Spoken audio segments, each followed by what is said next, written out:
En relación a la situación de la doctora María Oviedo, con quien compartí tanto en la Fiscalía General de la República como en la Comisión Permanente de Derechos Humanos, que formó parte pues del equipo que conformamos y trabajamos.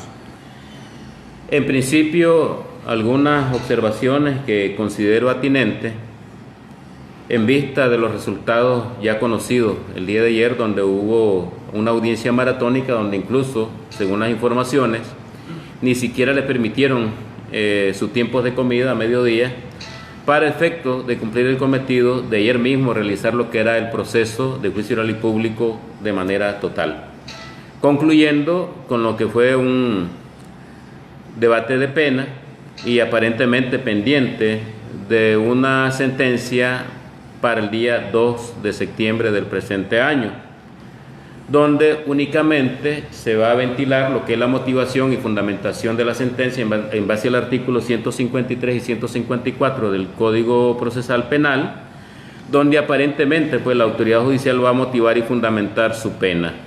Hay una situación que ayer escuchamos, que la abogada expresaba que planteó la atenuante de que ella nunca ha tenido pues antecedentes delictivos y que por lo tanto pues correspondía aplicar la pena mínima de 1 año.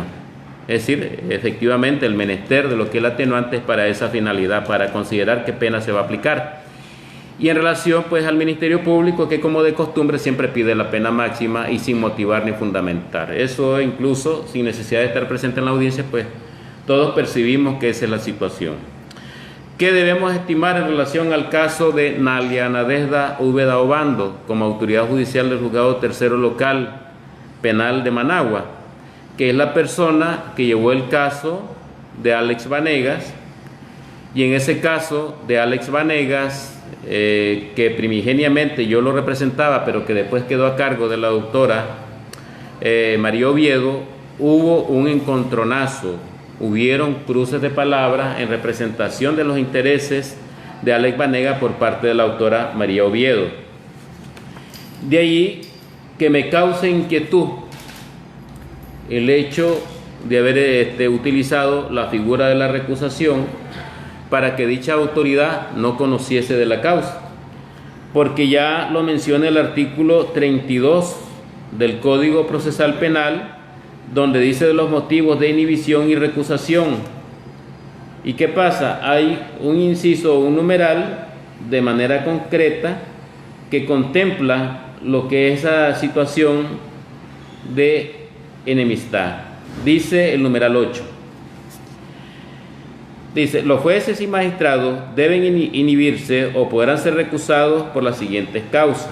El numeral 8 dice, cuando tengan enemistad, odio o resentimiento que resulte de hechos conocidos con cualquiera de las partes o intervinientes.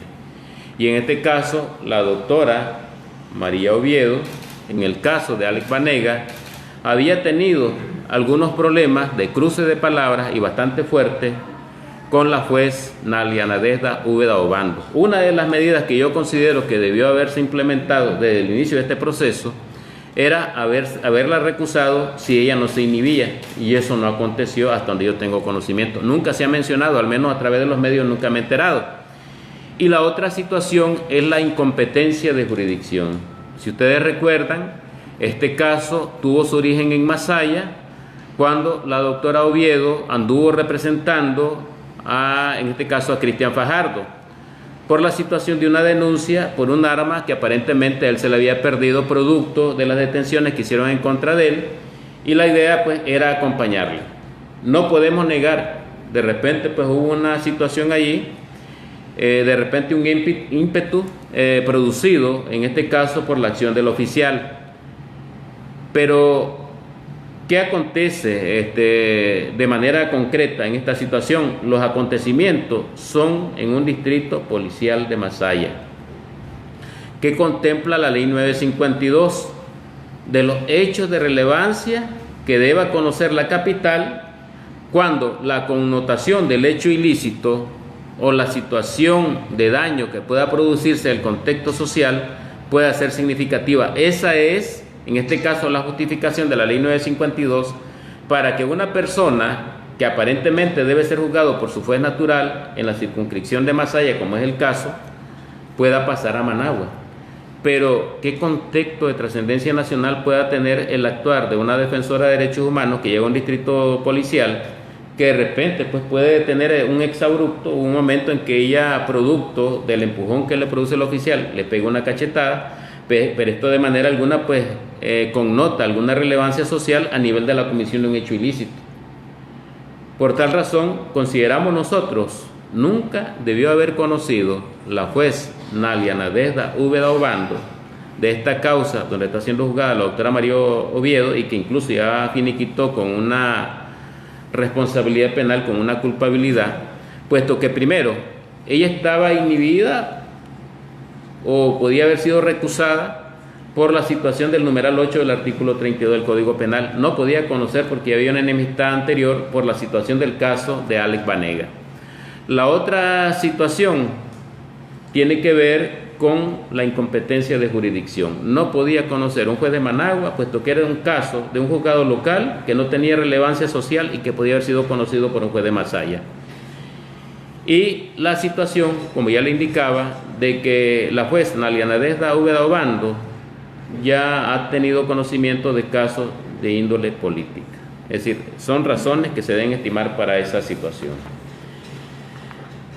Es de esa manera pues que queremos pronunciarnos nosotros, en este caso pues brindando el respaldo que merece toda defensora de derechos humanos o defensor de derechos humanos, cuando su labor estrictamente puede ir en promoción, en promover y defender los derechos humanos, independientemente pues de la actitud. Otra situación que tenemos que estimar nosotros es que el artículo 460 dice de manera clara que la obstrucción de funciones debe contemplarse cuando se da la siguiente circunstancia: el que empleare intimidación o violencia para impedir o obstruir a una autoridad, funcionario o empleado público el cumplimiento de un acto propio de sus funciones. ¿Qué acto estaba tratando de impedir en este caso la abogada María Oviedo? De eso pues no hay ninguno, únicamente que hay un empujón del oficial de manera abrupta y una respuesta que da la abogada que tal vez de repente pues no es la más adecuada, pero eso de manera alguna pues constituye delito alguno. Es decir, ahí no hay agresión de manera concreta ni hay obstrucción de manera concreta. ¿Qué obstruye? Es decir, ¿cuál es el fundamento, la justificación, la motivación que tiene la autoridad para haber encontrado de que este caso era típico? Porque de repente pudiera ser incluso atípico. Es decir, son situaciones que de repente nosotros hemos ventilado, hemos analizado, hemos visto como defensores del pueblo, que nos llama la atención, ¿no? Nos llama mucho la extrañeza, e incluso el hecho de no haberlas motivado y fundamentado o haberlas alegado como parte procesal. En cuanto a esto, pues son los criterios que tenemos como defensores del pueblo. No sé si hay alguna pregunta en torno a esta situación que podamos aclarar. Como docente, usted mira que esta fue todo erradamente. Definitivamente se actuó erradamente, porque el sano desempeño de la autoridad judicial indica que si yo he tenido conflictos con alguna de las partes procesales, por sanidad procesal, para evitar de que hayan comentarios de los usuarios del sistema judicial, es que yo me desprendía del proceso, podía haber nombrado a la suplente para que haga las funciones, o que la hiciera, en este caso, pues el juez subrogante, que aplicara de acuerdo a la distribución de causa. Pero en este caso ella, porque yo tuve conocimiento, es decir, yo llevé la causa de Alex Banega, y en un determinado momento, productos que me chocaban con otros casos, delegué en la doctora Oviedo, cuando estaba en la institución, para que ella llevara la causa de Alex Banega. ¿Y qué aconteció? Yo me percaté y me enteré de la situación cuando María Oviedo me comunica a mí: mire, he tenido un percance con la doctora Nalia Nadezhda Úbeda Obando debido a unos reclamos que yo le hice de carácter procesal. Entonces este tipo de situaciones pues ya se han generado. Incluso con el suscrito ya hubo una situación donde no se me permitió que yo ejerciera la defensa de Julio César Morales, porque le pidió al papá de Julio César Morales que demostrara su relación biológica. Creo que ustedes recuerdan eso. También la hermana de Nalia Nadezhda Úbeda Obando fue la que practicó el dictamen médico legal a Lucía Pineda Ubao, que decía de que ella estaba en perfectas condiciones. Entonces aquí hay una serie de situaciones, una sumatoria de de situaciones que se han generado que perfectamente pudieron haber sido alegadas. Es decir, de hecho, pues preocupa el hecho de que no se hayan mencionado. Entonces, definitivamente, ustedes concluyen que es por razones políticas que ella está siendo condenada. Consideramos que ella no debió haber conocido la causa porque había una causal de recusación de acuerdo al artículo 32, numeral 8, que dice que cuando hay enemistad clara entre una de las partes procesales y la autoridad judicial, no debe conocer, se debe inhibir. Y si acaso no se inhibe, es obligación del abogado que lleva la causa pedirle que se inhiba de la causa, es decir, recusarla. Y aparte de eso, la incompetencia de jurisdicción, porque el presente caso no constituye relevancia a nivel nacional para que sea conocido por un juez de Managua, debió haberlo conocido un juez de Masaya. ¿Y por qué razón? Porque de manera alguna, suponiendo pues de que significó alguna relevancia para el señor policía la cachetada que le dio la doctora Oviedo, no es de relevancia nacional a nivel de un ilícito penal, ni constituye alguna peligrosidad a nivel nacional ese tipo de situación. Es una obstrucción de funciones, ya como le decía, de acuerdo al análisis del tipo, incluso habría que plantearse la situación si efectivamente pudiera ser típico el hecho que se está juzgando por la autoridad, porque pudiera revestir una atipicidad, en vista de que los actos que ahí se enumeran, los verbos rectores, no aplican para la situación que se generó en el distrito policial. No hay delito. Es decir, debe estar previamente establecido en el Código Penal para que constituya delito, previamente establecido. Si no está previamente establecido, el hecho se torna atípico. ¿Y que hay que diferenciar entre la falta y el delito, doctor? Sí, bueno, la falta es una situación de índole menor. Ve, porque la falta son cuestiones que no revisten significancia tal, porque incluso para la falta la sanción, ¿cuál es? Una pena de orden pecuniario. Nunca va a estar privada de libertad una persona. Para la obstrucción de funciones hay una pena de 1 a 4 años de acuerdo al artículo 460. Ve, entonces, independientemente que la defensa pidió 1 año y la fiscalía pidió 4, que es extremadamente absurdo, pues, es decir, sin agravante alguno, pedir esa pena a una persona que nunca ha tenido antecedentes, que es una defensora de derechos humanos, es decir, efectivamente las atenuantes están para eso, para plantear la situación de que de repente puede aplicarse una pena menor. Pero mi situación o el planteamiento que hacemos como defensores del pueblo es que ni siquiera debió haber sido objeto de un proceso. Primero, por la aparente atipicidad que denota el hecho. Segundo, porque esa jueza no podía haber conocido la causa, porque tuvo un encontronazo con la doctora cuando se llevó el caso de Alex Banega, que primigeniamente yo lo representaba. Y la otra situación, nunca puede constituirse, de acuerdo a la ley 952, un hecho de relevancia nacional, como para que sea conocido por un juez de Managua. ¿Ve? Porque ¿cuál es la peligrosidad para la sociedad? ¿Cuál es el acto peligrosísimo que desarrolló la doctora Oviedo? La cachetada. Es decir, eso pues definitivamente, como he dicho, pudo haber sido de repente un momento de impulso, de repente inadecuado, que pudo haber sido resuelto de otra manera. Sin embargo, pues se denotó que hubo un interés de llevar este proceso a estas situaciones, incluso de tratar de condenar a una defensora de derechos humanos. Doctor, ¿usted mira delito en la policía que por nadita le estrangulan? Claro, es que allí hay un abuso de autoridad.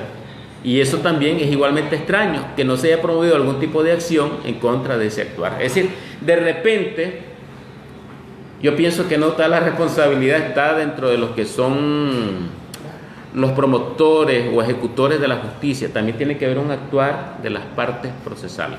Es decir, no haré mayores comentarios, ¿verdad? Pero sí estamos notando nosotros que hay varias situaciones que se pudieron haber aplicado y no se aplicaron. Técnicamente quedó bastante vacío legal en cuanto a la defensa de él, técnicamente, porque viene la condena y bien pueden pedir, porque no tiene antecedentes, porque fue un correccional, pueden pedirle que cumpla su condena y ya se ha hecho, ¿no? En casa, ¿no? Se puede pedir. Hay una situación que se puede generar, incluso con la sentencia firme, hay una suspensión de condena. Ajá. Otra es la figura de la suspensión de la ejecución, pero depende de la voluntad del judicial. Por eso es que nunca debe haber conocido la autoridad que conoció, puesto que ya había una fricción, un problema por uno de los casos. Entonces, lo sano es que el juez se hubiera desprendido de la causa. La otra situación que se puede haber generado por parte del defensor, la recuso, porque en base al artículo 32, numeral 8, usted no puede conocer de esta causa. Y ya le comienzo a explicar por qué razón. Me voy al número de expediente, digo que es el caso de Alex Banega, digo que estaba como parte procesal, e incluso hasta potencialmente una persona que pudiera haber hablado del caso, porque yo como responsable de ese tiempo del grupo de abogados de la CPDH pudo haber testimoniado sobre eso, que efectivamente ¿Qué me puede consta. sugerir usted en cuanto a la situación planteada ya? ¿Qué puede De sugerir? hecho, Tratando de ayudar y apoyar, porque es una colega suya, porque estamos entre bomberos, usted sabe. Sí. Exactamente. ¿Qué le puede sugerir usted a ellos? Porque puede ser que por atención estén desesperados y no hayan ejercido la defensa técnica. en esto pienso yo que las cosas hay que verlas con cabeza fría. ¿Ve? Esto uno no puede ir por... de derechos humanos, defensores tienen que asumir la situación de la perspectiva legal. Pienso yo que de repente un acto de presencia en los juzgados es correcto, pero más que el acto de presencia, debe ser la acción a desarrollar como defensa. Y para esto hay que preparar, sentarse y decir, bueno, ¿qué alternativas tengo yo ante este proceso? Una recusación, una incompetencia de jurisdicción, y minar la situación de los testigos, llevarlos al extremo de ver qué tipo de acción fue la que ejecutó ella, si estaba realmente confirmándose que el artículo 460 era aplicable al presente caso. Hay diferentes métodos, es que depende. Dicen que donde hay 2 o 3 abogados, de repente hay como 20 o 25 posibilidades, de repente pudiera ser. Entonces, esto es lo que uno tiene que fijarse, es decir, si somos abogados, tenemos que actuar como abogados. A nosotros no nos compete el activismo de derechos humanos, sino la defensa de derechos humanos. ¿Se sienta un precedente con esta condena, doctor? Totalmente, es preocupante. Y pienso yo que a veces por errores se permite llegar a estos límites. Estamos tratando nosotros de ser, de alguna manera, pues como esa voz, es decir, de marcar, es peligroso. Porque no solamente estamos hablando de la situación de la doctora María Oviedo. Ustedes recuerden, para el año 2018, entre septiembre y octubre, de manera circunstancial apareció una moto y me pasó llevando. Pasé 4 meses y medio con una fractura menor. Yonarqui Martínez tuvo una situación ahí de una amenaza. La abogada Alarcón le fueron sustraídos sus celulares y no ha habido respuesta de la autoridad. Y entonces este tipo de situaciones para los defensores de derechos humanos es realmente preocupante. Yo pienso que tiene que haber un pronunciamiento un poquito más serio. Pienso que debe tomarse las cuestiones de una perspectiva legal con un enfoque un poquito más acertado. Pienso que a veces andamos erráticos, ¿ves? Y la pretensión no es cuestionar, la pretensión es ver de qué manera llevamos adelante esto, porque todavía quedan alternativas, porque definitivamente el código contempla en el artículo 17 el derecho a recurrir a los medios de impugnación, y pienso que muchas situaciones que transcurrieron durante el proceso pueden ser objeto de... Todavía se puede. Claro, para eso son los recursos de apelación. Para esto deberán actuar de protesta permanente en base al artículo 162, las nulidades. Incluso ahí pudiera haber algún tipo de nulidad de revertir algunas situaciones que tiene que ver, por ejemplo, la actuación de la autoridad sabiendo de que ella estaba impedida de ejercer pues la representación como fue en esa causa. ¿Ves? Entonces sí, hay algunas situaciones que se pudieran, incluso viendo el expediente de cerca, hay como mayores posibilidades que se pueden explotar cuando uno mira un caso. Esto es como el médico. Mira al paciente y dice, bueno, usted tiene tal cosa, necesita tal medicamento, igual en derecho. Doctor, pero todo el fallo fue perverso, todo el proceso. De hecho, el fallo todavía no está motivado ni fundamentado, porque usualmente para emitir un fallo las autoridades lo que hacen es señalar que en base a los testigos tales y cuales se determina que es responsable porque ellos acreditaron tal situación. Pero será en la sentencia donde la autoridad tenga que motivar y fundamentar. Si esa sentencia no está motivada y fundamentada adecuadamente, puede ser objeto del escrutinio del abogado defensor. Y también se vuelve otra posibilidad para debatir. Si ella procede a buena apelación, ¿tendrá algún efecto en la justicia sandinista? Yo pienso que más que esperar resultados positivos, el asunto es hacer el trabajo que nos corresponde como abogado y dejar marcado, porque si ya estamos claros nosotros, la situación que ocurre en estos procesos habitualmente, ¿qué es lo que nos queda como abogado? Dejar marcado. Cada actuación que hagamos debe ir cuidadosamente con una intención en las preguntas que hacemos, en el contrainterrogatorio, en los incidentes que promovemos durante el proceso, y esto tiene que estar en el expediente, porque si eso yo no lo alegué en tiempo, va a haber un problema, no lo puedo defender después o objetar en un recurso de apelación. Entonces esto va a depender del contenido que tenga el expediente. Doctor, a raíz de la crisis sociopolítica, de inicio a la crisis a la fecha, ¿es la primera defensora de derechos humanos legalmente procesada o más bien condenada por la justicia orteguista?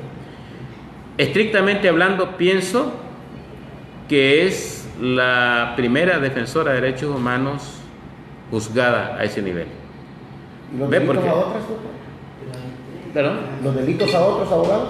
Sí, de hecho han habido personas que han hecho promotoría de defensa de derechos humanos. ¿Ves? En los departamentos, pero es el primer caso de una abogada defensora de derechos humanos, así con todas las características que tiene el defensor de derechos humanos, que ha sido juzgada. Y eso es lo que preocupa. Es decir, porque esto pone en riesgo la labor que realizan muchos defensores de derechos humanos que son profesionales del derecho. Porque esto incluso tengo que hacer yo de alguna manera recordar también la situación del juez sexto distrito penal de juicios que introdujo 2 quejas en contra del suscrito, pues. Y así, en contra del doctor Arnulfo López, también quejas en contra de él. En contra de la doctora Leila Prado, tengo también entendido que hubo una queja, y así ha habido un socavamiento en cuanto al ejercicio que realizan los defensores de derechos humanos. Y pienso yo que los organismos internacionales tienen que poner ojo en esto. En este caso, la abogada que ayer encontró, o la jueza que encontró culpable a la doctora Oviedo, pasará la historia como perversa juez. Bueno, de hecho, en mi labor como derechos humanos tengo que respetar la dignidad, pues, de una mujer que ejerce ese cargo, pero yo pienso que de repente las acciones deben ser coherentes con la norma penal y procesal penal, y me parece que su actuación no está pegada a derecho. Quizás pues tengo que manifestarlo de esa manera, porque al fin y al cabo pues somos defensores de derechos humanos, y lo menos que queremos pues es que se diga que estamos afectando la dignidad pues de alguna colega mujer, pero yo pienso que en este caso debió haberse atenido a la ley, y ella sabe perfectamente que en el caso de la doctora María Oviedo, en el caso del suscrito Julio Montenegro, ella tuvo algunos inconvenientes, hubieron debates acalorados en relación a la representación. La Ionarqui no ha encontrado tampoco justicia, ni las otras abogadas. Es que es una situación que se está generando, y lo preocupante es que estamos viendo de que las tendencias es hablar de otros temas, cuando el tema fundamental de repente no son esos. Los temas tienen que ver con cerca de 130 presos políticos que tenemos en las cárceles, con procesos que se están llevando de manera anómala, con asedios que se están generando en los departamentos. Entonces, de repente yo pienso que hay cuestiones mucho más fundamentales que algunos otros temas que se están sacando a la palestra. A propósito, usted iba a hablar sobre un asedio a Chester Membreño. Sí, hay una situación con Chester Membreño. Ayer, a partir de las 3 de la tarde, fue objeto de asedio. Ha sido asediado de manera permanente, y ayer de manera concreta llegaron varias patrullas de la Policía Nacional.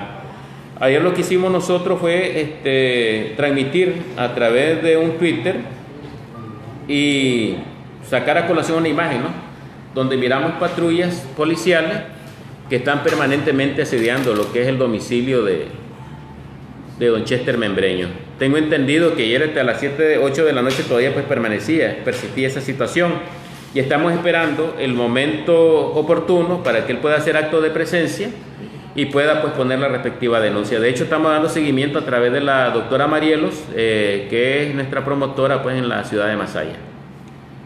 Doctor, ¿cómo se llama la jueza que encontró culpable? Nalia Nadezda Úbeda Obando. ¿Nalia? Sí. Nalia Nadezda Úbeda Obando, juez tercero local penal de Managua. Y hay un